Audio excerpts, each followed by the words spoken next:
Okay, so I know the sound quality is going to be a little bit off. Bear with me. Read the transcript if you have to. This is going to be a very good video. This is about the morality of Palestine and the morality of Israel. Really the lack of morality in Palestine and the lack of morality in Israel.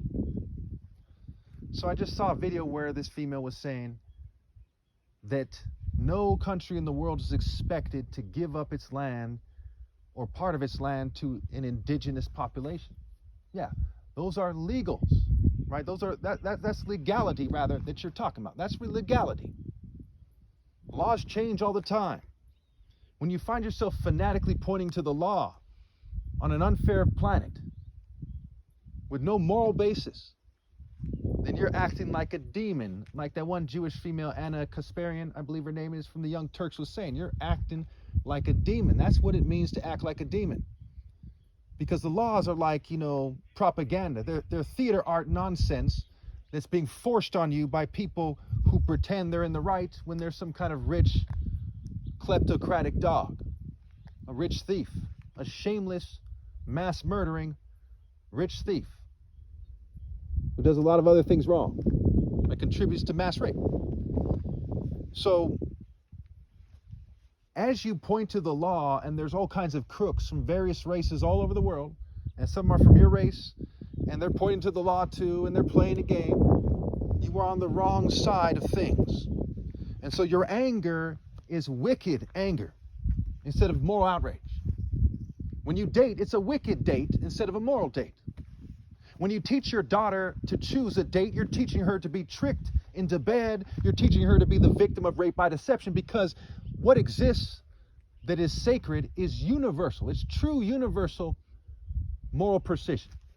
Universal pinpointed moral precision, a true system of universal moral absolutes. For example, if it was international law that one was allowed to grab someone randomly and flog them once a year for no reason, just because people who are nerds like to flip out and they make the law or whatever, would that then make it a universal moral that one has the right to do that? No. Because we have to understand things relative to sound moral logic. You don't just trust the law or trust science. If you know a bunch of scientists have ulterior motives and they do a study and they're considered the cream of the crop in science, in regards to scientists and their social status, do you just trust them? No. You have to use logic.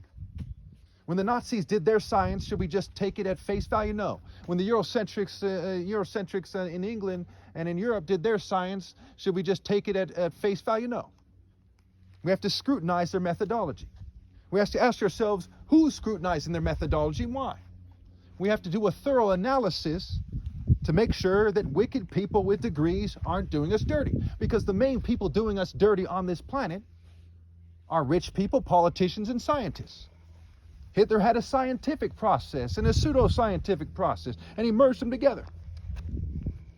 Every nation on this planet has a scientific process and a pseudo-scientific process, and they're merging them together. So when you're talking about the law, you're not talking about sound moral logic. You're talking about pseudoscience, propaganda, mass murder, mass rape, mass theft, mass poisoning, mass fuming, mass drugging, mass exploitation, you name it. You're talking about sin. So you're pointing to the law of the land, the law of the flesh. And the prophets in the Old Testament warned you time and time again. He said, don't live based on your carnal desires, your mere emotions. Live based on a higher law, a law of morality, a law that exalts the righteous, right? Proverbs 16:12, the throne is established in righteousness. The type of people that support the worldly law, they're like fraternity people. They're very immature, very immature. Some act like psychopaths, some work out. All of them are immature. Ver and virtue means man. They're immature because they don't have virtue. They're not good people. They weren't raised right. They didn't become the right thing they needed to become a man, a true man, a righteous man, a true man. So they're like fraternities, doing a disgusting prank or a silly prank. When it's time to man up, they're doing a prank to reinforce the law. They're not saying this is what's moral. They're doing some prank. So when you start getting all angry and you start making a big fit and you're inspiring people to harm other people and to stand firm for evil, what you're doing is immoral. The word vir is also in the word virgin. Not that I expect women to be virgins when they get married or not. That's a different discussion for another day. But it reflects the idea that they're trying to have that moral purity that would make them a woman when they get married. So women are also expected to have virtue to be a true woman. And you're not behaving as a true woman. You're behaving like a propaganda shell, like an angry feminist who happens to be of Israeli descent. You're behaving like Lilith, throwing a fit. Why is Lilith wrong? Because she's not morally precise. The problem with Lilith isn't that she said to a false god that she's not going to obey. The problem with Lilith is that she said to God in the Royal African Falcon martial art order that she's not going to obey. Now, you might ask, why am I saying it that way? Why don't I point to the Jews? Why me point to you or Bibi Netanyahu? Because you are not up to par, right? Spar and par. Spar it in spirit. Because you don't have the works, right? You know them by their works. Do you need to have the New Testament cited to you for you to know that you know them by their works? We look at the 10 Commandments. It says, hey, don't do these bad works, do good works.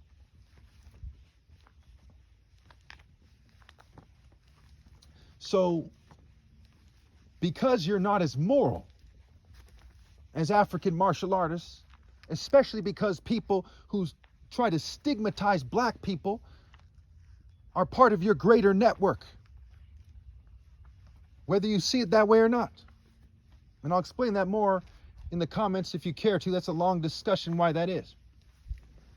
So you can't then say, hey, you know what? Use your podcast, use your government propaganda, use your social media to confuse the issue. Because we know deep in our hearts and souls that there were people more righteous than Martin Luther King and more righteous than Nelson Mandela that used to convey intensity with their martial arts strikes. That's part of the collective memory of the human beings, of Homo sapiens. We know that when people say stupid things like they're monkeys, that they're disgracing themselves and their races and their groups. When those groups and races fail to correct them by pointing to the Royal African Falcon martial art order, they are then embracing that disgrace, consuming and conveying it. It's not enough to say, no, we're all equal, because we're not all equal. The throne, again, what's it called? A throne is established in justice and righteousness, not the flesh. That's why in Galatians 3 and Galatians 4, Paul talks about how the promise that was given to Abraham was that his spiritual seed and not seeds were the true inheritors of God's kingdom. That Abraham believed God and was willing to sacrifice his child, and it was credited to him as righteousness. And I am the main inheritor. I'm the top martial artist ever possible. And if I said, and I'm slightly mixed with Jewish, as far as I can tell, I'm related to some Jews that make it clear that I'm slightly mixed with Jewish. But people wouldn't understand me if I said that I'm a Jew. They wouldn't understand. They would think of rabbis. They would think of liberal Jews. They think of Bernanke and Bibi. And they think of these Hollywood people. They think of the Jews they went to school with, and they wouldn't understand. They wouldn't understand the glory of God. They would say, that's just another Jew. And what have they ever done that's great? They wrote it in a story, okay, but what have they done that is actually a part of valid history that's great? Nothing too great. No offense to anybody. But when I explain it as a Royal African Falcon, top martial arts, conveying focus, moral intensity in martial arts strikes, they start to picture God Almighty. God has set that apart in their cultural memory. And if they didn't, everyone on this planet at this time knows, every adult with any sense, it's because of mind control. It's because of psyops. It's because of technology. It's just like with Martin Luther King Jr. If we see his last speech and it seems corny, we know that the racists did it. White, Jewish, and LGBT supremacists did it. If we see Martin Luther King and he looks like a white guy, we know they did it. If he looks more Jewish, like a crypto Jew, we know they did it. And so it is with the Royal African Falcon Top Martial Arts Order.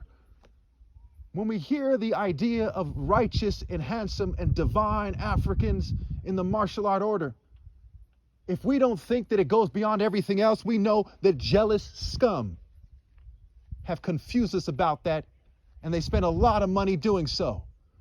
And that disgraces them more. Thank you.